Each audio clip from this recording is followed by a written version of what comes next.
శివరాత్రి ముందు వచ్చే ఏకాదశి రోజు నాకు ఒక కల వచ్చిందండి. తెల్లవారుజామున 4 అయిపోయింది కావచ్చు. అప్పుడు ఒక కల పడింది. నేను మెట్లెక్కుతూ, అంటే నా ఇష్టదైవం వెంకటేశ్వర స్వామి.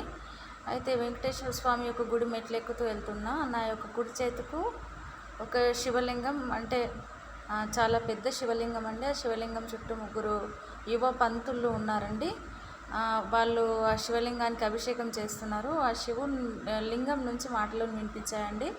ఎప్పుడు వెంకటేశ్వర వెంకటేశ్వర అనుకుంటూ వెళ్తావు జయ, నా దగ్గరికి రావా అని చెప్పేసి లింగం నుంచి మాటలు వినిపించాయండి. నేను అక్కడే ఆగి అటువైపు చూశానండి. అక్కడ పెద్ద లింగం ఉంది. ఇంకా మెట్లు దిగి అక్కడికి వెళ్ళిపోయి నేను, స్వామి నువ్వు పిలిస్తే నేను రానా అని చెప్పేసి అక్కడనే నించున్నా. అయితే ఎప్పుడు అన్ని దేవుళ్ళ మీద రాస్తున్నావు, మరి ఉమామహేశ్వరి మీద రాయవా అని చెప్పేసి అడిగారు. అప్పుడు నేను ఒక అష్టకం రాశాను.